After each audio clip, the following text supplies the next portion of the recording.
With your permission, I should like to make a statement to accompany today's publication of the Coalition Government's White Paper on Schools.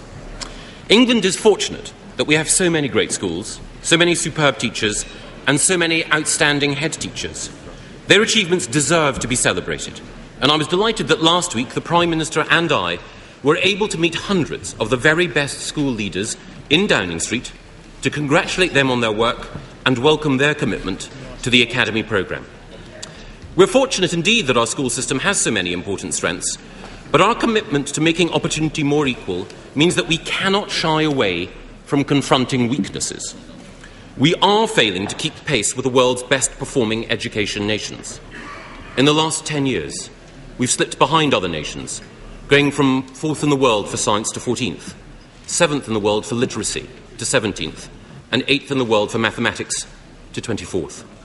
And at the same time, the gulf between the opportunities available to the rich and the chances given to the poor has grown wider. The gap between the A-level performance of children in independent schools and state schools has doubled under Labour. And in the last year for which we have figures, out of a population of 80,000 children eligible for free school meals, just 40 made it to Oxford and Cambridge, a drop from the previous year when just 45 made it. Social mobility went backwards under Labour, and it is the mission of this coalition government to unhappy trend and to make opportunity more equal. Under this government, we can become an aspiration nation once more. If we're to make the most of the potential of every child, then we need to learn from those countries which outperform us educationally and have more equal societies. This white paper does just that. It takes the best ideas from the highest performing education nations and applies them to our own circumstances. The single most important lesson, and it's reflected in the title of our white paper, is the importance of teaching. The best schools systems recruit the best people to teach, train them intensively in the craft of teaching, continue to develop them as professionals throughout their career, groom natural leaders for headship positions, and give great heads the chance to make a difference. And that's why we will reform and improve teacher training by establishing a new generation of teaching schools on the model of teaching hospitals, outstanding schools which are showcases for the best in teaching practice.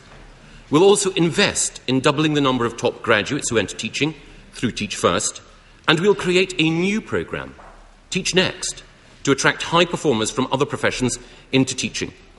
We'll subsidise graduates in strategic subjects such as science and maths to enter teaching, and we will create a new Troops to Teachers programme to attract natural leaders from the armed forces into the classroom. And because we know that the biggest barrier to recruiting and retaining good people in teaching is poor pupil behaviour, we will take decisive action on discipline. Unless order is maintained in the classroom, then teachers cannot teach and children cannot learn. So we will make it easier for teachers to impose detentions on disruptive pupils by abolishing the rule which requires 24 hours notice before a detention is given. We will give teachers stronger powers to search students if they bring items into school intent on disruption. We will give teachers clearer rules on the use of force, and we will protect teachers from false allegations made by disruptive and vindictive pupils if they do act to keep order. We will support schools to introduce traditional blazer and tie uniforms, prefects and house systems. We will prioritise action to tackle bullying, especially racist and homophobic bullying.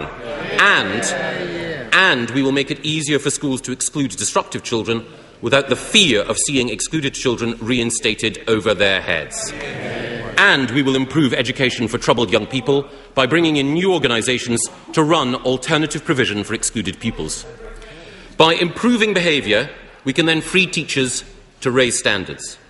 We'll reform our national curriculum, so it's a benchmark that we can use to measure ourselves against the world's best school systems, instead of a straitjacket which stifles the creativity of our best teachers. We'll slim down a curriculum which has become overloaded, over-prescriptive and over-bureaucratic by stripping out unnecessary clutter and simply specifying the core knowledge in strategic subjects which every child should know at each key stage.